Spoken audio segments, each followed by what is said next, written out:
Kita bicarakan betapa bajingannya globalis berlanjut. Dalam 3 besar bisnis di dunia yang omsetnya atau turnovernya perputaran keuangannya tertinggi, nomor 1 adalah food beverage business. Nomor 2, games dan toys. Catatan, kasino masuk di sini. Game online dan lain sebagainya masuk di sini. Kemudian bisnis health dan pharmaceutical menjadi bisnis nomor 3 di dunia karena pandemi COVID juga memberi kontribusi yang sangat besar dalam naiknya omset bisnis kesehatan dan bisnis obat-obatan. Baru di bawahnya, military war complex, digital IT teknologi, energi, dan seterusnya. Bedanya, bisnis food ini pemiliknya jutaan. Mulai dari yang receh, angkringan di trotoar, sampai yang besar-besar, chain restoran misalnya, ala McDonald's, Starbucks, dan manufaktur proses food besar lainnya. Mulai dari penghasil susu, keju, pemotongan daging, daging ayam, dan berbagai pabrik makanan kemasan, semua nilainya triliun dolar bisnis setiap tahunnya. Sementara, kasino, pabrik obat-obatan, peralatan perang, modalnya besar, pemainnya sedikit, sehingga cuannya muter di kalangan elit 1%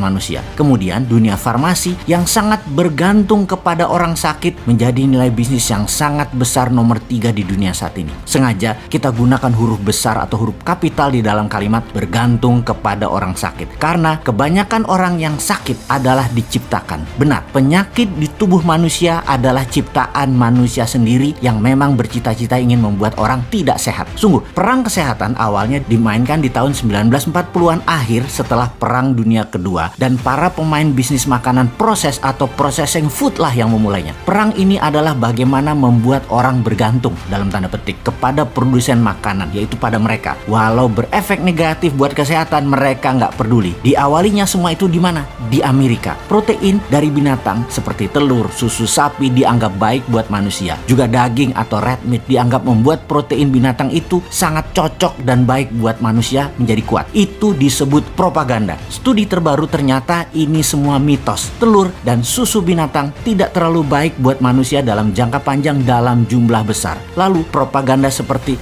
real men eat meat atau lelaki sejati pemakan daging, ternyata protein hewani berlebihan banyak menimbulkan masalah jangka panjang seperti darah tinggi, diabetes, jantung, kolesterol, dan kanker. Propaganda kencang tadi memang diciptakan para produsen makanan kemasan dan industri daging, telur, susu agar mengarahkan pikiran bawah sadar jutaan manusia, dan sekarang sudah miliaran manusia, berpikir bahwa daging, susu, telur adalah makanan ini baik untuk kita dan baik untuk kesehatan kita. Bahwa makanan hewani dari hewani terbaik buat tubuh manusia. Efeknya ketika berlebihan ternyata banyak penyakit yang timbul sebagai efek langsung memakan meat, daging, juga poultry, daging unggas yang berlebihan dikonsumsi, juga gula atau sugary drink dengan efek darah tinggi, kolesterol, kanker, dan diabetes. Lalu muncullah asosiasi terkenal di Amerika yang mengedukasi tentang kesehatan dan kesembuhan bagi mereka yang terkena diabetes, kena kolesterol, kena darah tinggi, serta kanker. Ada American Diabetes Association, ada American Cancer Association, ada American Heart Association. Cita-citanya mulia untuk membuat dunia dan berbagai penyakit tersebut hilang. Namun yang aneh ternyata di luar obat-obatannya yang harus dikonsumsi, ternyata makanan yang direkomendasikan adalah makanan yang malah membuat manusia tetap berpenyakit tersebut, bukan menyembuhkan.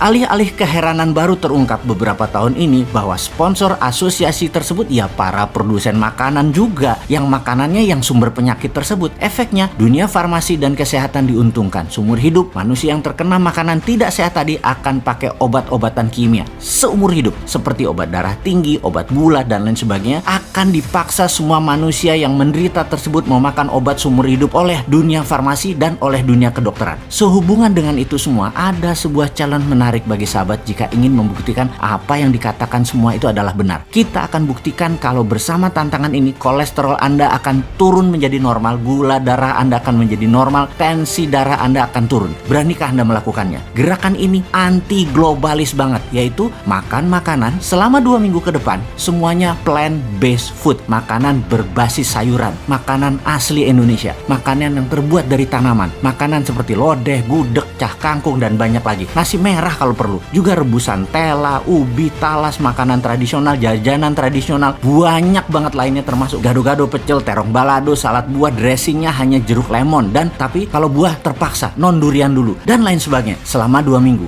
atau banyak kok restoran vegan di semua kota di Indonesia yang sudah punya makanan plant-based food ini. Lakukan tes darah sebelumnya dan lakukan di hari ke-15 setelah melaksanakan plant-based food ini. Garansi semuanya akan normal kembali dan Anda tidak perlu obat-obatan kimia lagi. Stop makanan pabrikan, stop makanan dalam kemasan, stop makanan proses food. Mau itu Indomie, sosis, juga daging merah, daging putih, apa aja. Anda tidak perlu mediator lagi untuk mendapatkan protein. Nggak perlu sapi, nggak perlu kambing, itu semua mediator. Makan aja plant-based food, Anda akan lebih kuat dari Anda sebelumnya dan lebih sehat. Informasi ini hanya bentuk pernyataan bahwa kita anti globalis, termasuk pemahaman globalis yang tidak sehat dan membuat manusia selalu bergantung pada obat kimia. Selamat bergabung menjadi vegan selama 2 minggu ke depan.